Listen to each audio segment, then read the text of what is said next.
ओम शांति। 23 मई 2024 के ईश्वरीय महावाक्य। पहले एक नजर मुरली के मुख्य पॉइंट पर। बाबा ने कहा, पवित्र बनने में ही मनुष्यों को तकलीफ होती है और पवित्र बनने में बहुत ग्रेड्स है। हर एक बच्चा समझ सकता है, यह भी ग्रेड्स बढ़ती जाती है। पवित्रता में और योग में देह अभिमान में आने से ही डिफेक्टेड होते हैं।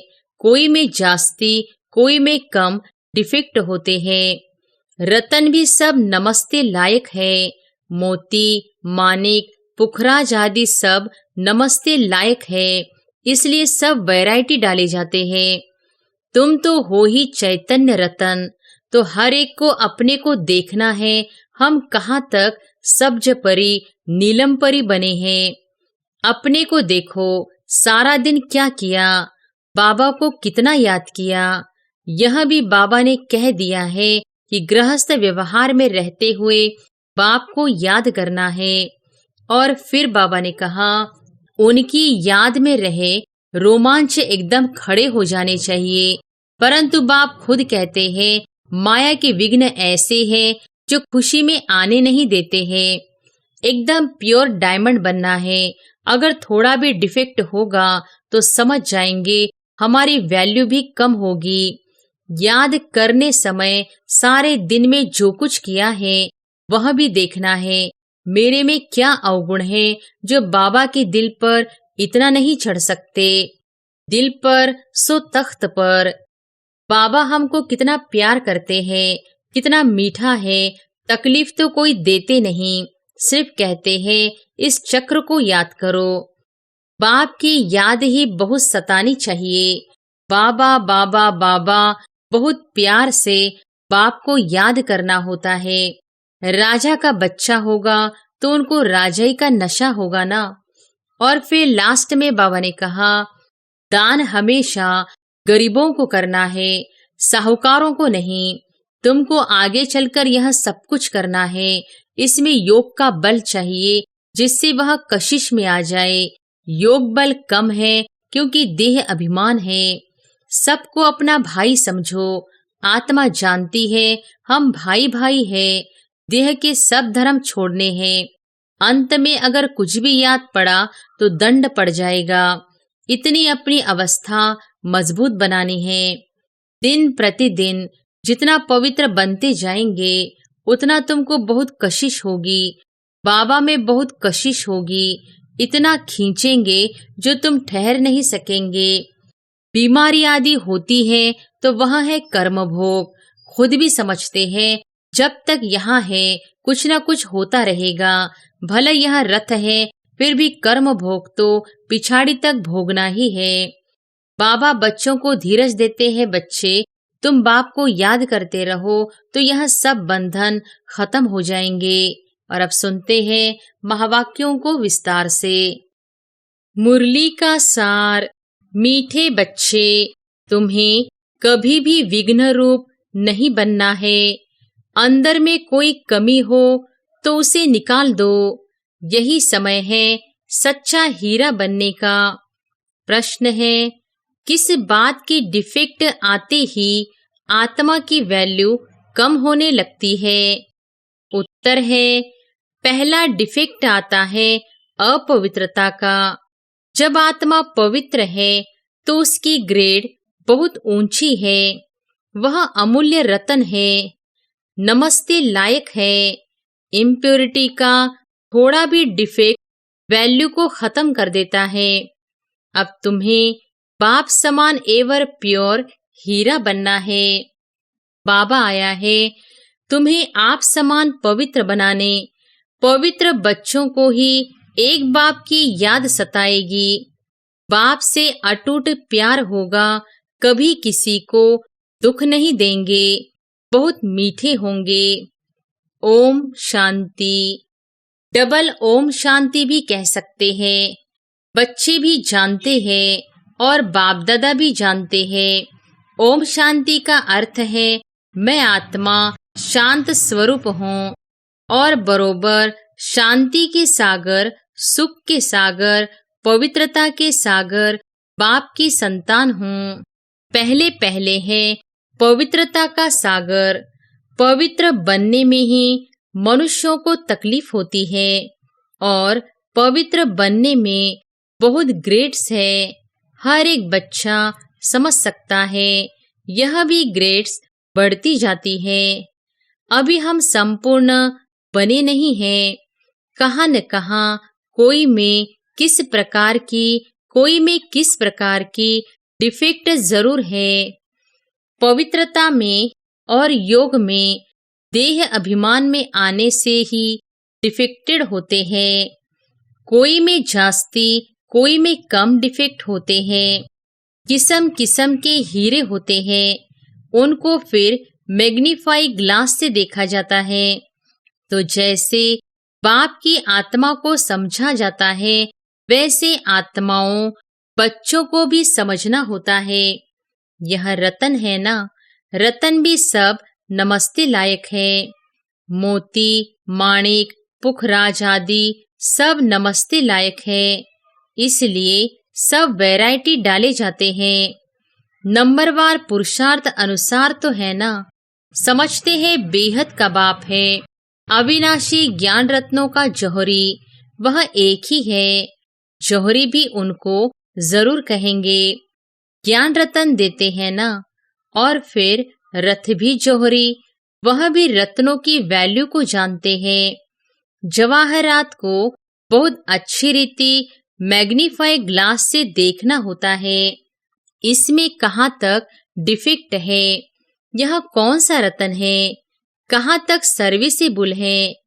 दिल होती है रत्नों को देखने की। अच्छा रतन होगा तो उसको बहुत प्यार से देखेंगे। यह बड़ा अच्छा है, इसको तो सोने की डिब्बी में रखना चाहिए। पुखराज आदि को सोने की डिब्बी में नहीं रखा जाता है। यहाँ भी जैसे बेहद के रतन बनते हैं। हर एक अपने दिल को जानते हैं, मैं किस प्रकार का रतन हूँ। हमारे में कोई डिफेक्ट तो नहीं है। जैसे जवाहरात को अच्छी रीति देखा जाता है, वैसे हर एक को देखना पड़ता है। तुम तो हो ही चैतन्य रतन, तो हर एक को अपने को देखना है। हम कहाँ तक सब्ज परी, नीलम परी बने हैं। जैसे फूलों में भी कोई सदा गुलाब, कोई गुलाब, कोई कैसे होते हैं। तुम्हारे में भी नंबरवार है। हर एक अपने को अच्छी रीति जान सकते हैं। अपने को देखो, सारा दिन क्या किया, बाबा को कितना याद किया। यह भी बाबा ने कह दिया है कि गृहस्थ व्यवहार में रहते हुए बाप को याद करना है। बाबा ने नारद को भी कहा, अपनी शक्ल तो देखो। यह भी एक दृष्टांत है। तुम जो बच्चे हो, एक एक को अपने को अच्छी रीति देखना है। जांच करनी है कि जिस बाप द्वारा हम हीरे बनते हैं, उनके साथ हमारा लव कहाँ तक है। और कोई तरफ वृत्ति तो नहीं जाती है। कहाँ तक मेरा दैवी स्वभाव है। स्वभाव भी मनुष्य को बहुत सताता है। हर एक को तीसरा नेत्र मिला है, उनसे अपनी जांच करनी है। कहाँ तक मैं बाप की याद में रहता हूँ, कहाँ तक मेरी याद बाप को पहुँचती है।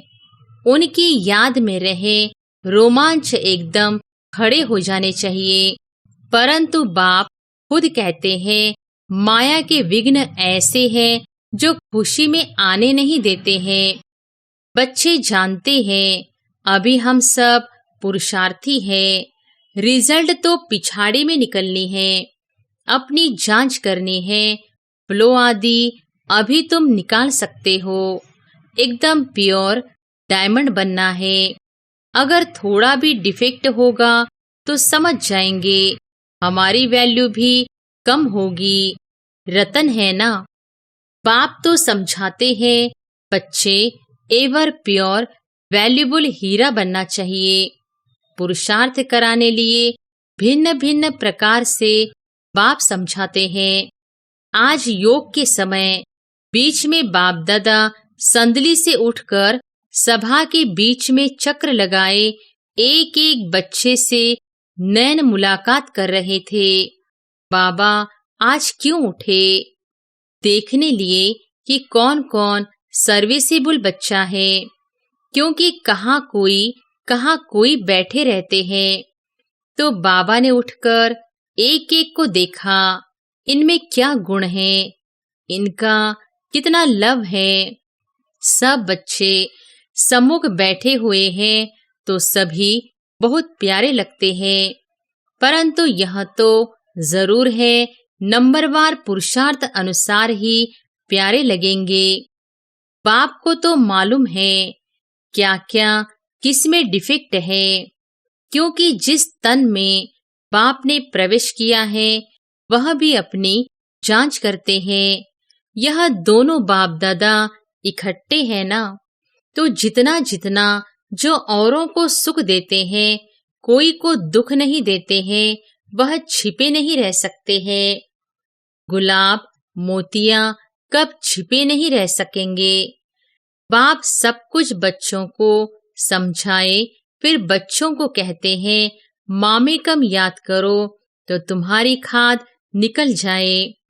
याद करने समय सारे दिन में जो कुछ किया है वह भी देखना है। मेरे में क्या अवगुण है जो बाबा के दिल पर इतना नहीं चढ़ सकते। दिल पर सो तख्त पर। तो बाप उठकर बच्चों को देखते हैं, हमारे तख्त के वासी कौन कौन बनने वाले हैं।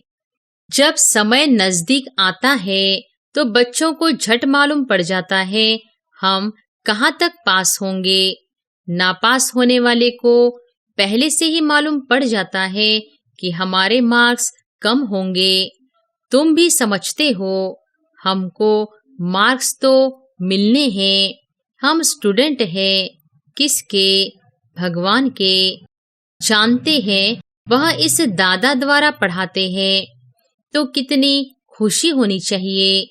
बाबा हमको कितना प्यार करते हैं, कितना मीठा है। तकलीफ तो कोई देते नहीं, सिर्फ कहते हैं इस चक्र को याद करो, पढ़ाई को जांचते नहीं है। एम ऑब्जेक्ट सामने खड़ा है, ऐसा हमें बनना चाहिए। दैवी गुणों की एम ऑब्जेक्ट है।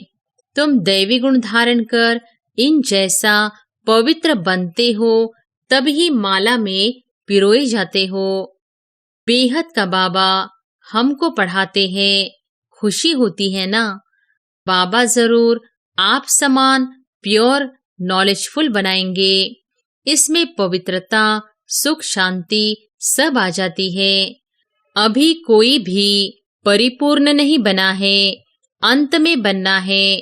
उसके लिए पुरुषार्थ करना है। बाप को तो सभी प्यार करते हैं, बाबा कहकर तो दिल ही खिल जाता है। बाप से वर्षा कितना भारी मिलता है, सिवाय बाप के और कहाँ भी दिल नहीं जाएगी। बाप की याद ही बहुत सतानी चाहिए। बाबा बाबा बाबा बहुत प्यार से बाप को याद करना होता है।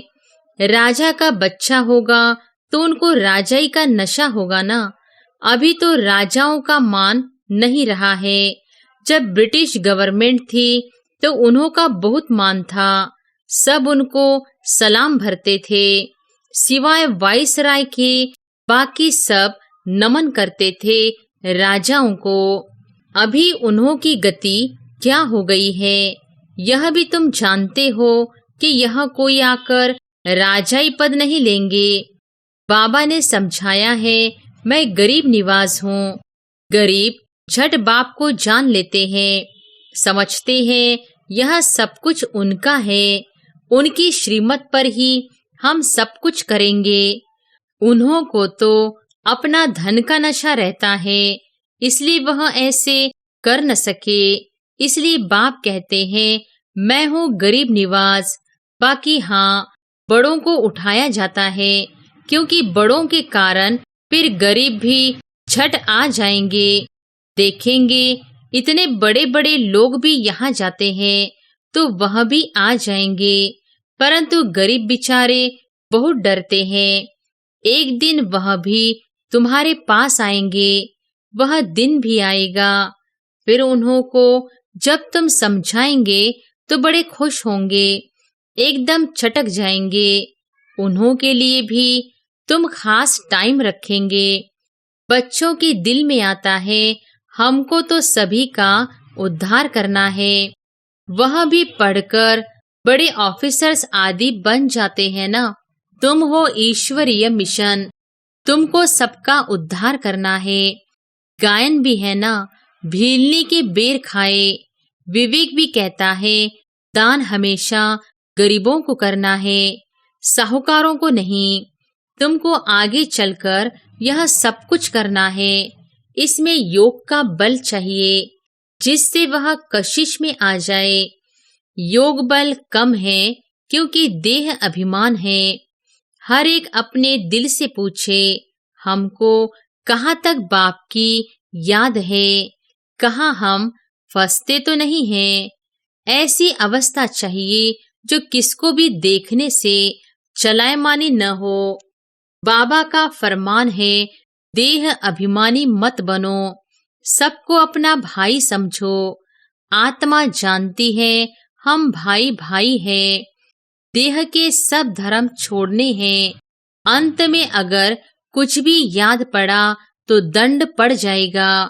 इतनी अपनी अवस्था मजबूत बनानी है और सर्विस भी करनी है। अंदर में समझना है, ऐसी अवस्था जब बनाए तब यह पद मिल सकता है। बाप तो अच्छी रीति समझाते हैं, बहुत सर्विस रही हुई है। तुम्हारे में भी बल होगा तो उनको कशिश होगी। अनेक जन्मों की कट लगी हुई है। यह ख्यालात तुम ब्राह्मणों को रखने हैं। सभी आत्माओं को पावन बनाना है। मनुष्य तो नहीं जानते, यह तुम जानते हो, सो भी नंबरवार पुरुषार्थ अनुसार। बाप सब बातें समझाते रहते हैं। अपनी जांच करनी है। जैसे बाबा बेहद में खड़े हैं, बच्चों को बेहद का ख्याल रखना है। बाप का आत्माओं में कितना लव है। इतना दिन लव क्यों नहीं था? क्योंकि डिफेक्टेड थे। पतित आत्माओं को क्या लव करेंगे? अभी तो बाप सबको पतित से पावन बनाने आए हैं, तो लवली जरूर बनना पड़ता है। बाबा है ही लवली। बच्चों को बहुत कशिश करते हैं। दिन प्रतिदिन जितना पवित्र बनते जाएंगे, उतना तुमको बहुत कशिश होगी। बाबा में बहुत कशिश होगी। इतना खींचेंगे जो तुम ठहर नहीं सकेंगे। तुम्हारी अवस्था भी नंबरवार पुरुषार्थ अनुसार ऐसी आ जाएगी। यहाँ बाप को देखते रहेंगे तो बस समझेंगे अभी जाकर बाबा से मिले। ऐसे बाबा से फिर कभी बिछड़ेंगे नहीं। बाप को फिर कशिश होती है बच्चों की। इस बच्चे की तो कमाल है, बड़ी अच्छी सर्विस करते हैं। हाँ, कुछ डिफेक्ट भी है, फिर भी अवस्था अनुसार टाइम पर बड़ी अच्छी सर्विस करते हैं। कोई को दुख देने जैसी आसामी नहीं देखने में आती है। बीमारी आदि होती है तो वह है कर्म भोग। खुद भी समझते हैं, जब तक यहाँ है कुछ न कुछ होता रहेगा। भले यह रथ है, फिर भी कर्म भोग तो पिछाड़ी तक भोगना ही है। ऐसे नहीं मैं इन पर आशीर्वाद करूं, इनको भी अपना पुरुषार्थ करना है। हाँ, रथ दिया है, उसके लिए कुछ इजाफा दे देंगे।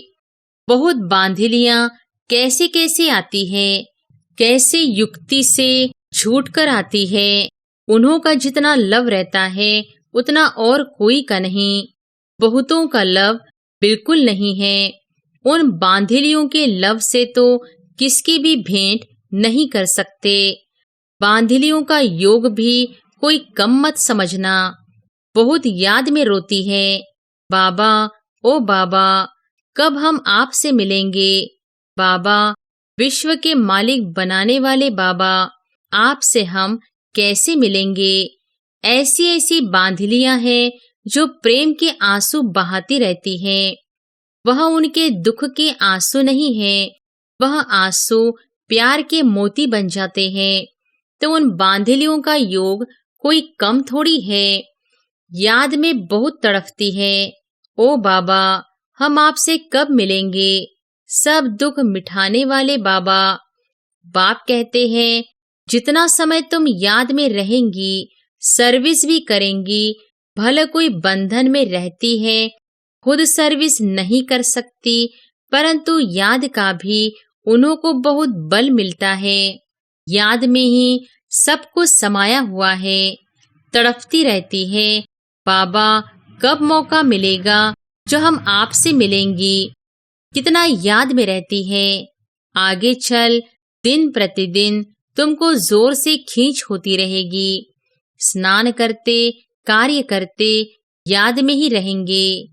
बाबा, कब वह दिन होगा जो यह बंधन खलास होंगे? बिचारी पूछती रहती है। बाबा, यह हमको बहुत तंग करते हैं, क्या करे? बच्चों की पिटाई कर सकते हैं, पाप तो नहीं होगा। बाप कहते हैं, आजकल के बच्चे तो ऐसे हैं जो बात मत पूछो। किसको पति से दुख होता है तो अंदर में सोचती है, कब यह बंधन छूटे तो हम बाबा से मिले। बाबा, बहुत कड़ा बंधन है, क्या करे? पति का बंधन कब छूटेगा? बस बाबा बाबा करती रहती है। उनकी कशिश तो आती है ना। अबलाएं बहुत सहन करती है। बाबा बच्चों को धीरज देते हैं, बच्चे तुम बाप को याद करते रहो तो यह सब बंधन खत्म हो जाएंगे। अच्छा, मीठे मीठे सिकिलधे बच्चों प्रति माता पिता बाप दादा का याद प्यार और गुड मॉर्निंग। रूहानी बाप की रूहानी बच्चों को नमस्ते। धारणा के लिए मुख्य सार। पहली पॉइंट, अपनी जांच करनी है कि हमारे में कोई अवगुण तो नहीं है। कहाँ तक हमारी याद बाप तक पहुंचती है? हमारा स्वभाव दैवी स्वभाव है? वृत्ति और तरफ भटकती तो नहीं है?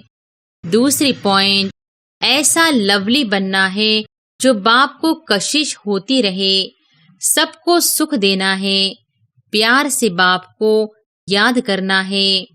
वरदान है, साथी को सदा साथ रख, सहयोग का अनुभव करने वाले कंबाइंड रूपधारी भव। साथी को सदा साथ रख, सहयोग का अनुभव करने वाले कंबाइंड रूपधारी भव। सदा आप और बाप ऐसे कंबाइंड रहो जो कोई भी अलग न कर सके। कभी अपने को अकेला नहीं समझो। बाप दादा अविनाशी साथ निभाने वाले आप सबके साथी हैं। बाबा कहा और बाबा हाजिर है। हम बाबा के, बाबा हमारा। बाबा आपकी हर सेवा में सहयोग देने वाले हैं। सिर्फ अपने कंबाइंड स्वरूप के रूहानी नशे में रहो। स्लोगन है, सेवा और स्व उन्नति दोनों का बैलेंस हो तो सदा सफलता मिलती रहेगी। अच्छा, ओम शांति।